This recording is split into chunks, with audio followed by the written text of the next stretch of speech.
The sun baked the desert range as soldiers lined up under the colonel's glare. Among them, Lieutenant Kara Jensen, the only woman, ordered to stay in the back. They smirked, expecting her to fold, but when her rifle cracked, the smirks froze.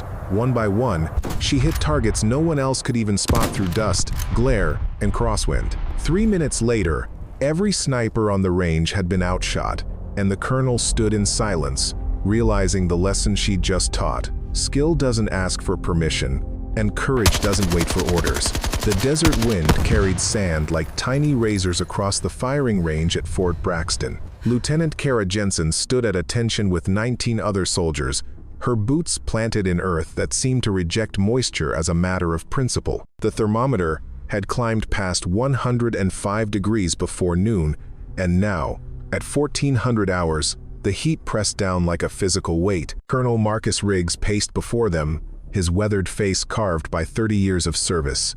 His eyes swept across the line of soldiers, all men except for Kara. He paused when he reached her, his gaze lingering half a second longer than protocol required. "This is the Advanced Precision Marksmanship course," Riggs announced, his voice carrying across the range without need for amplification. "You've been selected from various units because someone, somewhere, thinks you can shoot. For the next 4 weeks, I will determine if they were right or if they wasted my time." Kara kept her eyes forward, but she felt the weight of attention from the men flanking her.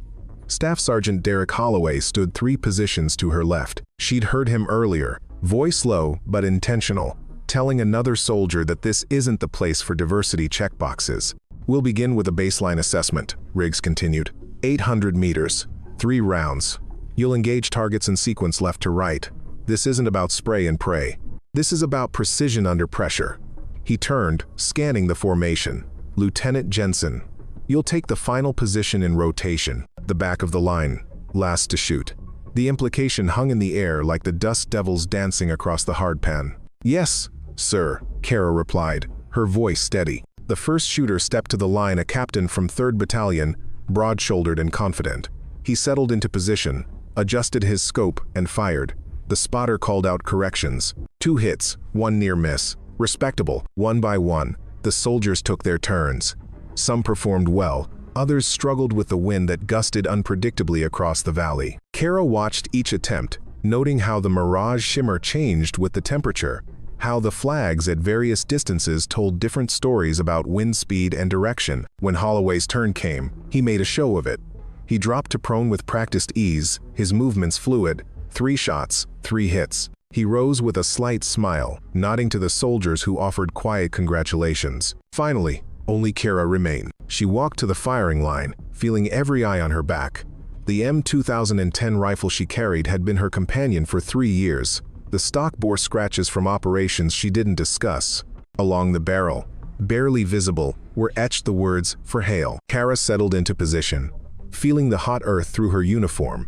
She pressed her cheek to the stock, finding that familiar point of contact that turned weapon and shooter into a single instrument. Through the scope, the targets wavered in the heat, 3 steel silhouettes at 800 meters, each no larger than a human torso. She controlled her breathing, in through the nose, out through the mouth, heartbeat slowing, the world narrowing to the circle of the scope, the pressure of the trigger, the whisper of wind across the range. First shot, the rifle kicked against her shoulder. Through the scope, she watched the target ring with impact center mass. Second shot, the wind had shifted slightly. She adjusted, a fraction of a degree, another solid hit. Third shot. She'd noticed something the others had missed, a slight thermal current rising from the rocks to the right of the targets, creating a push that affected trajectory in the final 100 meters. She compensated. The target sang its metallic note of confirmation. "Clear," the spotter called, his voice betraying surprise. 3 for 3, center mass grouping. Kara rose, brushing dust from her uniform. She caught Riggs' eye. His expression remained neutral, but she saw him make a note on his clipboard. "Adequate," he said. "Now let's see if any of you can do it again." The barracks that evening buzzed with conversation. Kara sat on her bunk in the corner, cleaning her rifle with methodical precision.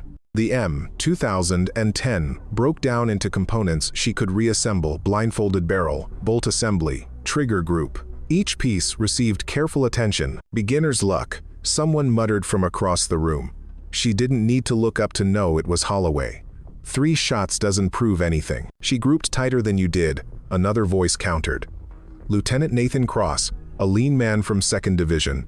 Facts are facts. Facts are she's had easier qualifying standards her whole career, Holloway replied.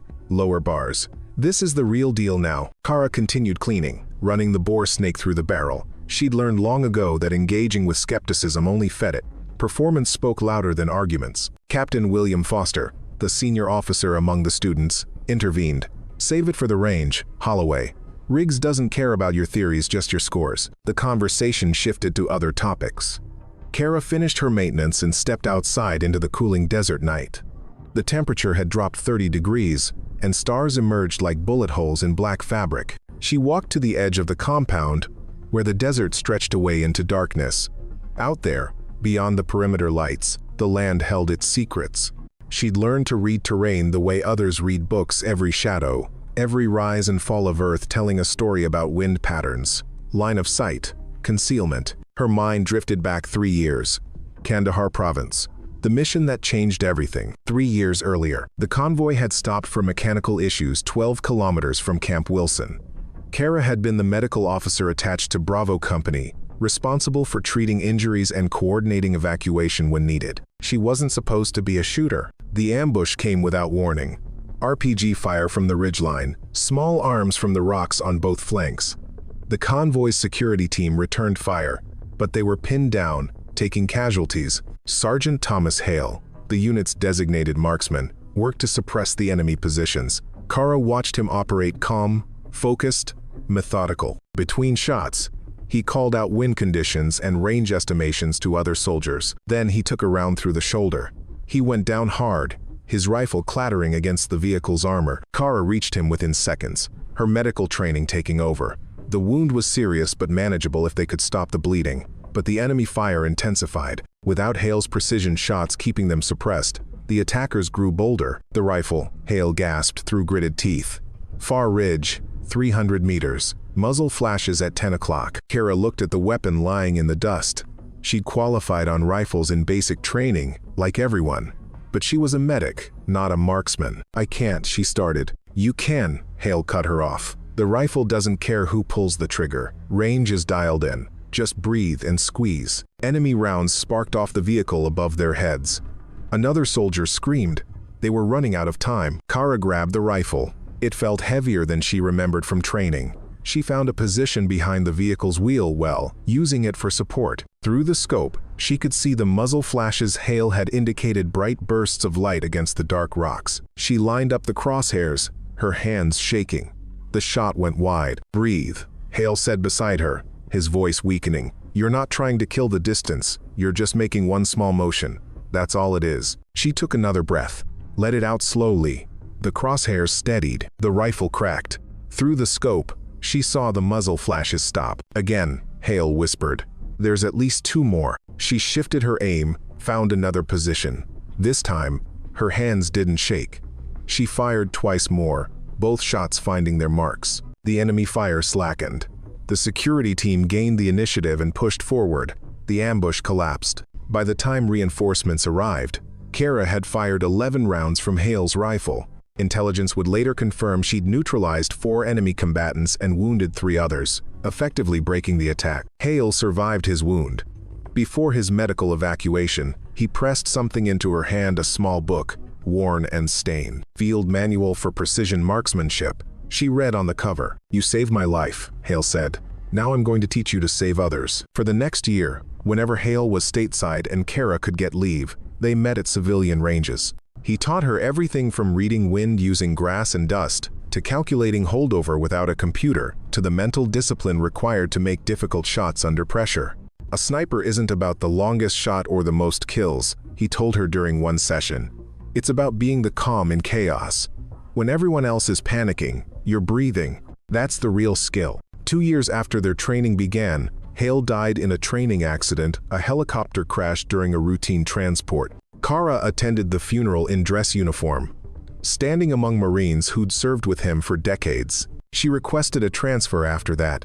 If she'd learned to shoot to save lives, she needed to be where that skill mattered.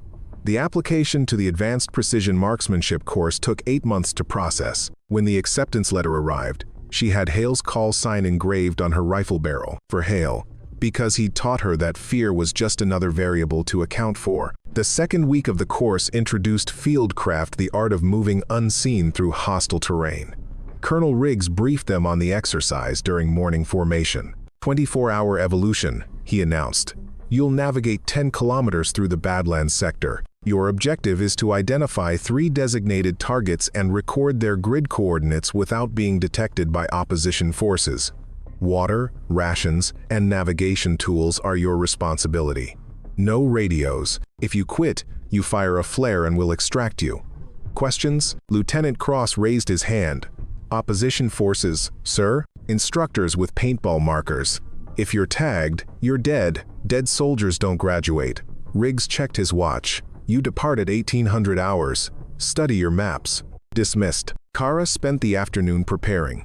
The Badlands sector was a maze of arroyos and mesas, notorious for flash floods and rattlesnakes. She packed her ruck carefully, 2 liters of water, energy bars, medical supplies, map, compass, and a small star chart for night navigation. At departure time, they loaded into trucks that would drop them at the starting point. Kara noticed Holloway and 2 others, Corporal James Mercer and Private First Class Ryan Walsh, huddled together, glancing in her direction and laughing. The trucks dropped them in groups of 5, spacing them out across the starting line. Kara's group included Cross, Foster, and 2 soldiers she'd barely spoken to. As they prepared to move out, Kara reached for her compass. It was gone. She checked every pocket, every compartment. Nothing. Looking for something? Holloway's voice carried from where he stood with his group, 50 meters away. He held up a compass. Hers, she was certain. Better check your water while you're at it. Kara grabbed her canteen. The weight was wrong. She unscrewed the cap and tipped it over. Empty. They dumped her water. Foster saw what happened and started toward Holloway, but Kara stopped him with a hand on his arm. It's handled, she said quietly. That's sabotage, Foster protested.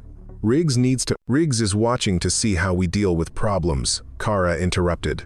This is a problem. I'll deal with it. She had no compass and no water. The exercise would take them through desert terrain in summer heat. By the book, she should withdraw and report the sabotage, but Hale's voice echoed in her memory. A sniper operates behind enemy lines with what she carries.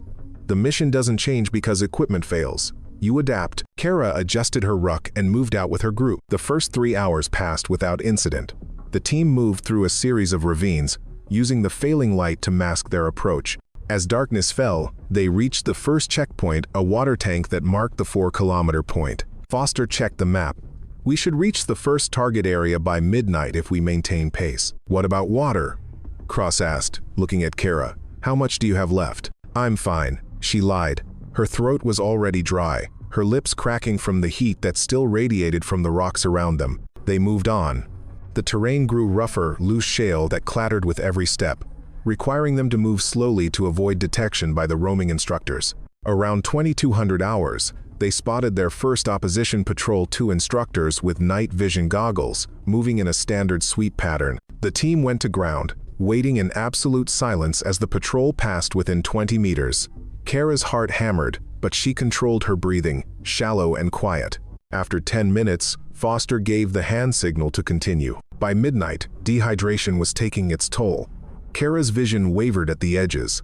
She recognized the symptoms: early-stage heat exhaustion. She needed water within the next few hours, or she'd become a liability to the team. They reached the first target area, a mock-up of a vehicle checkpoint on a mesa top.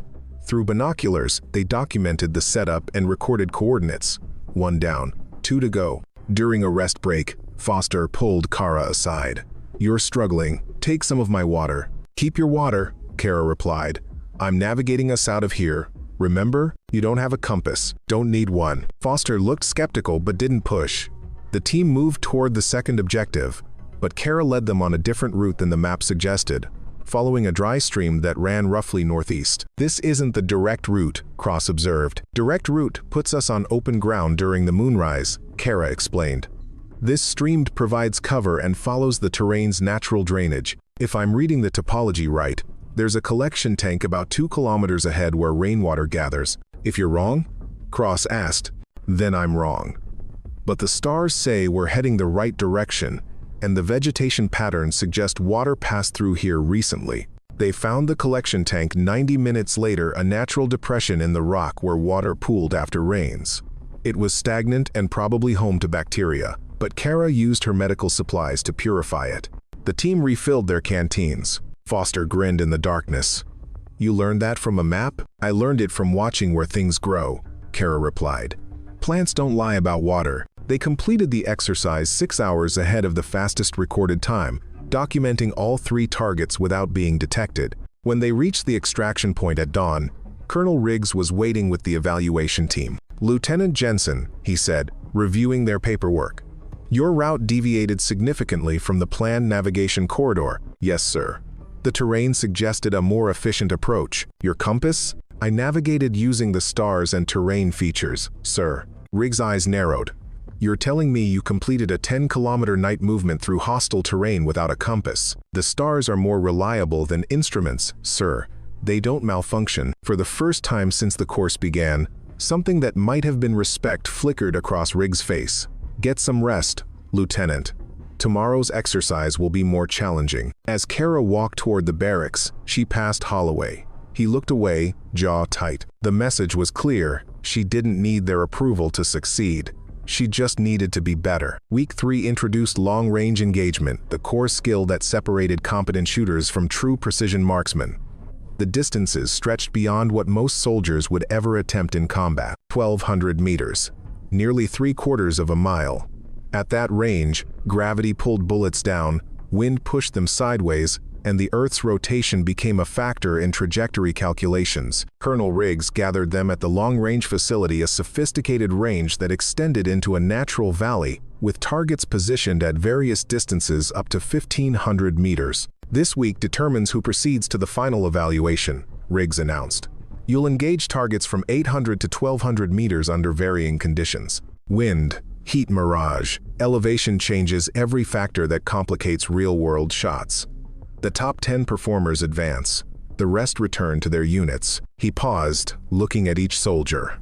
"This afternoon's exercise is simple. 1 shot at 1,200 meters. Current conditions: 15. Knot wind gusting to 20. Temperature 102 degrees. Humidity 8%. The wind is your enemy. Master it or fail." The targets were standard silhouettes, but at 1,200 meters they appeared no larger than a fist held at arm's length. The mirage heat waves rising from the desert floor made them shimmer and dance. Captain Foster went first. He was methodical, taking 5 minutes to calculate wind drift, temperature effects, and Coriolis compensation. His shot hit 18 inches left of target. The wind had shifted in the seconds between his final calculation and trigger pull. One by one, soldiers attempted the shot. Some came close. Most missed entirely. The wind was unpredictable, gusting from different directions at different altitudes as it funneled through the valley. Holloway took his turn. He'd been practicing obsessively, and it showed in his careful setup. He fired. The bullet struck the target's edge, technically a hit, but barely. Finally, Kara stepped to the line. She'd been watching the entire morning, not just the shots but the environment, how the mirage patterns changed, how the dust devils formed and dissipated, how the vegetation at different distances bent and swayed. She settled into position, feeling the rifle become part of her. Through the scope, the target wavered in the heat. She could see the mirage boiling across the range, vertical lines that shimmered up from the baked earth. Most shooters tried to calculate wind mathematically, using flags and formulas. But Hale had taught her a different method, reading the mirage itself. The way those heat waves bent and leaned revealed the wind's true behavior between shooter and target. Kara watched the mirage for 2 minutes, saying nothing, doing nothing. The other soldiers grew restless. She could feel their skepticism like weight on her shoulders. But the mirage told its story. At ground level, the wind pushed left to right at approximately 12 knots. At 200 meters, it shifted, pushing right to left at 8 knots. Around 800 meters, it stabilized again, left to right, stronger than before. This created a problem. Traditional wind calling assumed relatively consistent wind conditions across the bullet's path. But here, the wind was doing something complex, pushing the bullet in different directions at different stages of its flight. Kara made her calculations. She'd need to aim right to compensate for the initial left-pushing wind, trusting that the mid-range right-pushing wind would bring the bullet back online, then the final left push would carry it slightly left again. It was a gamble based on reading patterns in invisible air currents. She adjusted her aim not based on formulas but on instinct built from hours of watching how wind moved bullets. She took the shot. The rifle cracked. Through the scope, she watched the bullet's trace visible as a faint shimmer in the mirage. It arcs through the air, dancing through wind currents she'd mapped in her mind. The target rang with impact, center mass. Silence spread across the range. Even the instructors stopped what they were doing to look. Colonel Riggs walked to the spotting scope, verifying the hit. He straightened slowly, his face unreadable. "Lieutenant Jensen," he called out. "Explain your wind call." Kara rose from her position. "Sir, I read the mirage patterns to track wind behavior at different distances. The mirage lean indicated wind shifting direction 3 times between here and target. I compensated for the sum effect rather than treating it as a single wind value." "Mirage reading," Riggs repeated. "That's an advanced technique. Where did you learn it?" "Sergeant Thomas Hale, sir. Marine Corps Scout Sniper, retired." Riggs nodded slowly. "I knew Hale. He was one of the finest marksmen I ever served with." He looked at the other soldiers. "What you just witnessed is the difference between following formulas and understanding ballistics." Lieutenant Jensen didn't guess. She read the environment and trusted what it told her. He turned back to Kara. "That was a perfect shot under difficult conditions. Well done." As Kara walked off the line, she caught Holloway's expression, no longer dismissive, but thoughtful, perhaps even respectful. Foster clapped her shoulder as she passed. "That was something else," he said quietly. Frost nodded in agreement. "Teach me that trick sometime." Kara smiled slightly. "It's not a trick. It's just learning to see what's already there." That evening, as she cleaned her rifle, Colonel Riggs approached her in the barracks common area. The other soldiers gave them space. "Lieutenant," he said, his voice lower than usual, "I owe you an apology." Kara looked up, surprised. "Sir, I made assumptions about your capabilities based on factors unrelated to skill. That was wrong." He gestured to the rifle she held. "I see now that you're here because you earned it. I wanted you to know that." "Thank you, sir," Kara replied. "Respect means more when it's earned, not given." Riggs nodded. "Tomorrow's exercise will be the most challenging yet. Get some rest." After he left, Foster sat down across from her. "Riggs doesn't apologize," he said. "I've served under him for 2 years. Never seen that." "Maybe he just needed to see beyond his assumptions," Kara replied, running a cloth down the barrel. "Maybe we all did," Foster admitted. The 4th week began with a scenario-based exercise designed to simulate real-world conditions. The students would operate in pairs, moving through designated sectors to locate and engage targets while avoiding detection. But at 0 to 600 hours on the 3rd day of the exercise, everything changed. The alert siren wailed across the base, not the regular exercise signal, but the security alarm. Kara was in the mess hall with Cross and Foster when the announcement came over the intercom. "All personnel, this is not a drill. Security breach at the north perimeter. Unknown hostiles. Weapons-free protocol is in effect." The mess hall erupted into controlled chaos. Soldiers grabbed their weapons and moved toward assigned defensive positions. But within seconds, the sharp crack of rifle fire echoed across the compound. Foster immediately took charge. "Cross, get to the armory. Make sure it's secured. Jensen, you're with me. We need to get to the command post and find out what's happening." They moved quickly through the compound, using buildings for cover. More rifle shots rang out, closer now. Kara's training took over, her breathing steadied. Her senses sharpened. This wasn't an exercise anymore. They reached the command post to find Colonel Riggs coordinating the response. He looked up as they entered, blood seeping through a makeshift bandage on his left shoulder. "Sir, you're hit," Foster said. "Flesh wound," Riggs dismissed. "We've got a bigger problem. 2 shooters on the northwest ridge about 800 meters out. They took out our primary communications equipment and wounded 3 soldiers. We can't establish contact with off-base command." "What about the quick reaction force?" Kara asked. 20 minutes out if they even know we need them," Riggs replied. He looked at his shoulder. "I need you two to neutralize those shooters before they cause more casualties." Foster checked his rifle. "Rules of engagement, sir? This isn't the exercise anymore. These are live hostiles who have already caused casualties. You're authorized to engage." Riggs pulled out a map. "Last known position here, on the western escarpment. High ground, good visibility. They're dug in. Kara studied the map, her mind calculating. The sun will be in their eyes for another 40 minutes as it rises. After that, they'll have the advantage. Then you'd better move fast, Riggs said. Kara and Foster grabbed additional ammunition and moved out. The northwest ridge was partially visible from several positions on the base, but approaching it meant crossing open ground suicide if the shooters were watching. We need to come at them from an unexpected angle, Kara said, scanning the terrain. There's a dry wash that runs northeast behind that equipment shed. If we use it for cover, we can circle around and approach from the north. That adds 15 minutes, Foster protested, and keeps us alive to make the shot, Kara countered. They moved quickly, using every scrap of cover. The rifle fire had stopped, which meant the hostiles were waiting either for targets or for the inevitable response. The dry wash proved perfect. It was deep enough to conceal them completely while providing a route that led to a rocky outcropping about 600 meters from the shooter's last known position. When they reached the outcropping, Kara set up her rifle while Foster used binoculars to scan the ridge. Got them, he whispered. 2 shooters, dug in behind rocks. Range about 700 meters. Wind is maybe 8 knots, left to right. Kara settled behind her rifle, finding her shooting position among the rocks.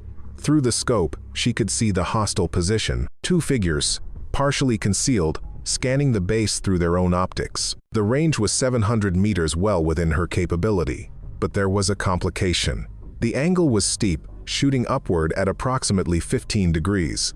This changed the ballistics. Gravity pulled differently on an angled shot, requiring adjustment. Can you make it? Foster asked. Yes, Kara replied, her voice calm. But I need you to spot for me. First shot will reveal our position. If I miss, they'll return fire immediately. Understood. Make it count. Kara studied the scene through her scope. The morning sun was still low, creating shadows that partially obscured the targets. But she could see enough the outline of a head, a shoulder, the barrel of a rifle. She calculated the shot. Range, 700 meters. Angle, 15 degrees upward. Wind, left to right at 8 knots. Temperature already climbing past 90 degrees. The mirage was starting to build. She controlled her breathing, slowing her heart rate. The crosshairs settled on the first target. She began the trigger press, smooth and steady, taking up slack. The rifle fired. Through the scope, she saw the target fall back. Hit, Foster confirmed. Second target is moving. He's seen us. The second shooter opened fire. Rounds sparked off the rocks around them. Kara remained calm, working the bolt, chambering another round. The second target was scrambling for better cover, moving erratically. He's going to disappear behind that boulder, Foster said urgently. 5 seconds. Kara tracked the moving target, leading it slightly to account for movement. The wind pushed harder now as the temperature rose. She adjusted, a fraction of a degree. She fired. The second target dropped. Both down, Foster confirmed. Solid hits. They maintained their position, watching for additional threats. After 5 minutes with no further movement, Foster keyed his radio. Command, this is Foster. Targets neutralized. Northwest ridge is clear. Riggs' voice crackled back. Confirmed. Hold position until QRF arrives. Well done. 30 minutes later, the quick reaction force swept the ridge. The 2 hostiles were contractors, disgruntled former soldiers who had been fired from a base security position and had returned for some misguided revenge. Both had been taken down by precise shots that ensured they could cause no further harm. When Kara and Foster returned to the command post, they found the entire base assembled. Colonel Riggs stood before them, his shoulder properly bandaged now. This morning, he said, his voice carrying across the assembly, we experienced a real security threat. 2 hostile shooters engaged our personnel from fortified positions. 3 soldiers were wounded. It could have been far worse. He gestured to Kara. Lieutenant Jensen and Captain Foster responded immediately. They maneuvered into position under fire and neutralized both threats with precision shots at extended range, preventing further casualties. Riggs stepped forward, addressing Kara directly. Lieutenant, your marksmanship today saved lives. That's what this training is about, not punching holes in paper, but being the calm in chaos when it matters most. The assembled soldiers applauded. Even Holloway, standing at attention, nodded in acknowledgement. Riggs continued, effective immediately, Lieutenant Jensen will serve as a primary instructor for our advanced wind reading techniques. Anyone who wants to learn from one of the finest marksmen I've had the privilege to train, and I don't use that word lightly, can sign up for additional sessions. As the assembly dispersed, soldiers approached Kara not with skepticism or doubt, but with respect. They asked questions about her technique, about reading mirage, about maintaining composure under pressure. Cross shook her hand firmly. "Thank you," he said simply. "Those wounded soldiers, one of them was my brother. You kept it from getting worse." Holloway approached last. He stood awkwardly for a moment, then extended his hand. "I owe you an apology, Lieutenant. I judged you based on everything except what mattered. You're one of the best shooters I've ever seen, and today you proved you're the kind of soldier I'd want covering my back." Kara shook his hand. "We all had something to prove when we got here. The only judge that matters is the target." That evening, she sat alone on the range, long after everyone else had left. The sun set over the desert, painting the sky in shades of orange and purple. She held her rifle across her lap, running her thumb over the engraved words. "For Hale, I kept the promise," she said quietly to the empty air. "Learned the skill, used it to save lives, just like you said." Colonel Riggs approached from behind, his footsteps crunching on the gravel. "Mind if I join you?" "Not at all, sir." He sat on the bench beside her, gazing out at the range. "I need to tell you something, Lieutenant. When you first arrived, I had my doubts. Not about your skill, your record spoke for itself, but I worried about how you'd handle the pressure, the skepticism, the constant need to prove yourself. And now, sir, now I realize you didn't need to prove anything. You just needed the opportunity to demonstrate what you'd already mastered." He gestured to the range. "You didn't just outshoot everyone here, you showed them what real marksmanship looks like. That's not about the rifle or the bullet, it's about the person behind the scope." "Sergeant Hale taught me that," Kara said. "He used to say that any soldier can learn to shoot, but becoming a marksman means learning to really see what's happening around you. The wind, the terrain, the target, most importantly, seeing yourself clearly, your limits, your strengths, your purpose." "He trained you well," Riggs observed. "I'm recommending you for the Advanced Instructor Program. After you complete this course, you'll have the option to stay here and help develop the next generation of precision marksmen." Kara was quiet for a moment, processing. "I appreciate that, sir. But I joined this course to become operational again, to take the skills and use them where they're needed." Riggs nodded. "I understand, but consider this. Every marksman you train multiplies your impact. Hale trained you. You've already influenced several soldiers here just in the past few weeks. That ripple effect matters." "I'll think about it, sir." They sat in comfortable silence. As the last light faded from the sky and stars began to appear, those same stars that had guided Kara through the desert when she had no compass, those same constants that remained reliable when everything else changed. The course's final week consisted of a comprehensive evaluation, 3 days of continuous operations designed to test every skill they'd learned. The scenario was simple on paper. Operate independently in hostile territory, locate and document 5 targets, and return to base without being compromised.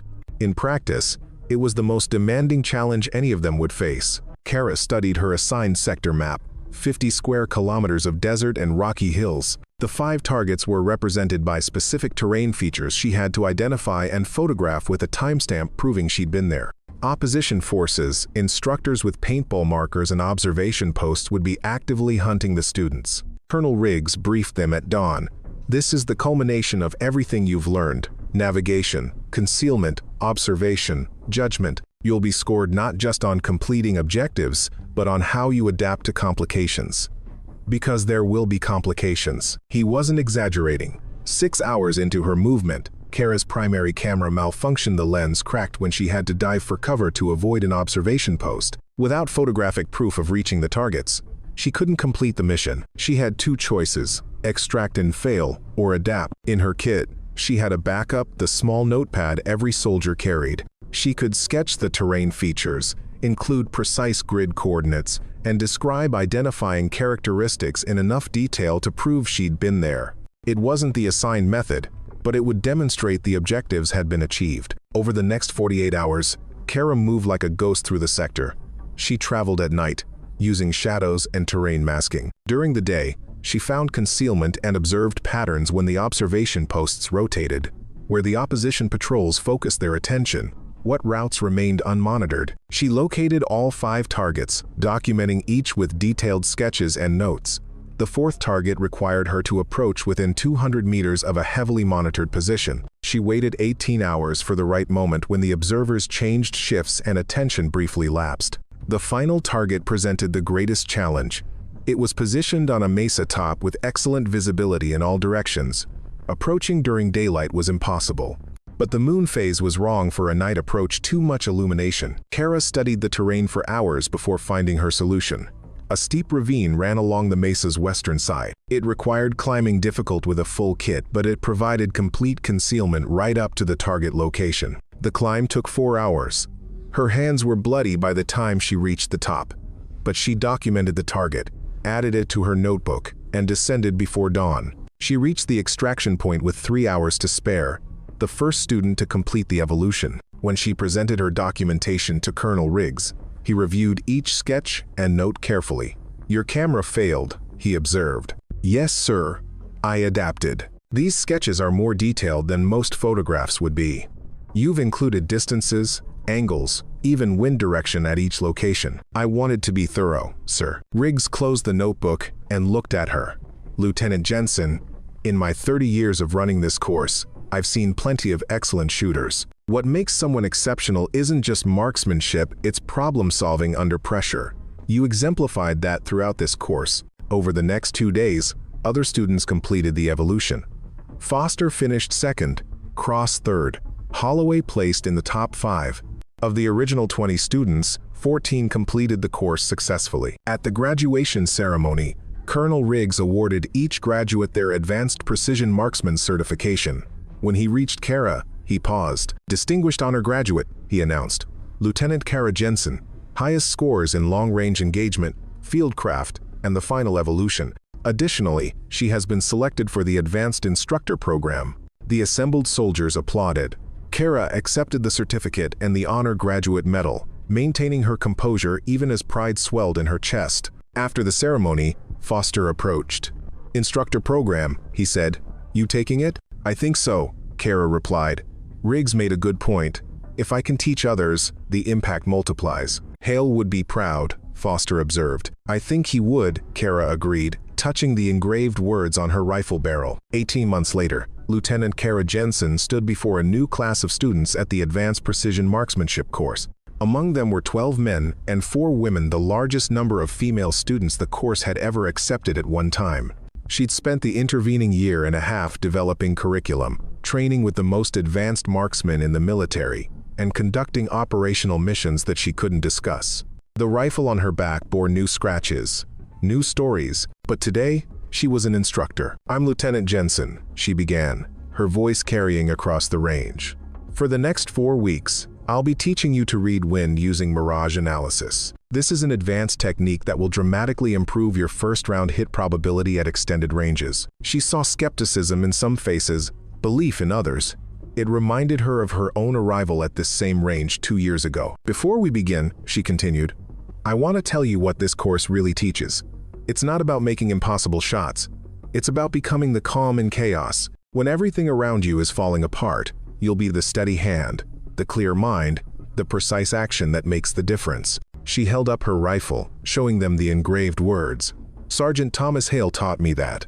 He was a Marine Scout sniper, one of the finest marksmen who ever lived. He told me that a true marksman doesn't win with power, but with patience, with observation, with the ability to see what others miss." Kara set up behind the rifle on the demonstration range. "Today, I'm going to show you a 1,200-meter shot in 15-knot variable winds. Watch not just where I aim, but what I'm observing. The environment tells you everything, you just have to learn its language." She settled into position, feeling that familiar connection between shooter and weapon. Through the scope, the target wavered in the heat. She watched the mirage, read the story it told about invisible forces moving through the air. The rifle cracked. The target rang with impact. "That," she said, rising and turning to face the class, "is what's possible when you stop fighting the environment and start working with it. Over the next 4 weeks, I'll teach you how." As the class moved into their first practical exercise, Colonel Riggs observed from the tower. Beside him stood General Patricia Whitmore, who had traveled from the Pentagon specifically to see the new training program. "That's Jensen?" Whitmore asked. "That's her," Riggs confirmed. "Best marksman I've trained in 30 years. maybe the best I've ever seen. Her after-action reports from last year's deployment are remarkable, Whitmore said. 3 high-value targets eliminated in extremely difficult conditions. Her team leader said she made shots that shouldn't have been possible. She has a gift for reading conditions, Riggs explained. But more than that, she has the temperament. Nothing shakes her. She processes stress like a computer processes data, it just becomes another variable to account for. We're expanding the Women in Combat Arms initiative, Whitmore said. We need role models. Officers who've proven themselves in the toughest conditions. Jensen's name keeps coming up. She'll resist the spotlight, Riggs warned. She's not interested in being a symbol. She just wants to do the work. The best leaders usually do, Whitmore replied. Down on the range, Kara worked with a young private who was struggling to understand mirage reading. She knelt beside him, pointing at the shimmering heat waves. Don't try to see through it, she coached. See the mirage itself. Watch how it leans. That lean is the wind making itself visible. Right now, see how it's almost vertical? That means the wind is light, maybe 3 or 4 knots. But look at that section around 600 meters. See how it's angled to the left? That's stronger wind, pushing your bullet right to left. The private adjusted his aim, applying what she'd taught. He fired. The target rang. Outstanding, Kara said, a rare smile crossing her face. You just read your first wind condition. Build on that. As evening approached and the class secured their equipment, one of the female students approached Kara hesitantly. Ma'am, the young woman said, can I ask you something? Of course. How did you deal with people doubting you when you first started? Kara studied the soldier for a moment, seeing her own younger self. I stopped trying to convince people with words and let my performance speak. Every shot, every mission, every time I demonstrated competence, that was my argument. Eventually, the doubters either saw the truth or their opinion stopped mattering. Did it get easier? No, Kara admitted, but I got stronger. And here's what I learned. The opinion that matters most is your own. If you know you're capable, if you've put in the work, if you can look in the mirror and see a soldier who's earned her place, that's the only approval you need. The young soldier nodded, absorbing the words. Thank you, ma'am. After she left, Captain Foster, now an instructor himself, joined Kara. You're good at this, he observed. Teaching, I mean. Hale was good at it, Kara replied. I'm just passing on what he gave me. It's more than that. You're building something. This program, these students, they're going to change how the military approaches precision marksmanship, and you're at the center of it. Kara looked out at the range, at the targets standing in the fading light, at the mountains beyond, where she tested herself again and again. I used to think success meant making the impossible shot, being the best marksman in the unit. But maybe it's bigger than that. Maybe success is creating a generation of marksmen who are better than I am. That's exactly what Hale did for you, Foster pointed out. Then I guess I'm doing it right. 3 years after graduating from the Advanced Precision Marksmanship course, Captain Kara Jensen stood before an audience at the Pentagon. She wore her dress uniform, the new captain's bars polished, the marksmanship badges and deployment ribbons telling a story of service and excellence. She had been invited to speak about the evolution of precision engagement in modern warfare. But as she looked at the assembled officers, generals, colonels, rising leaders of the military, she chose to talk about something else. I'm here today because a Marine Scout sniper named Thomas Hale believed that skill transcends all the arbitrary categories we use to divide people, she began. He taught me that a marksman isn't defined by gender, background, or preconceptions. A marksman is defined by one thing: the ability to make the shot that matters when everything depends on it. She clicked to the first slide, a photograph of her first day at the Advanced Precision Marksmanship course, standing in the back of the formation. This is where I started, the only woman in the class. Ordered to stay in the back. Doubted before I ever took a shot. She paused. 3 minutes later, I outshot every sniper on that range. Not because I was lucky, not because standards were lowered, but because Sergeant Hale taught me to see what others missed, to trust my training, and to let my performance speak louder than anyone's doubts. The next slides showed the evolution of the program, the increasing number of women qualifying for advanced marksmanship training, the success rates, the operational impact. Today, 12% of graduates from the Advanced Precision Marksmanship course are women, she continued. They're serving in combat zones around the world. They're making shots that save lives. They're proving that excellence has no gender. She clicked to a final slide, a photograph of a young female lieutenant, just graduated, standing proudly with her rifle. This is Lieutenant Sarah Mitchell.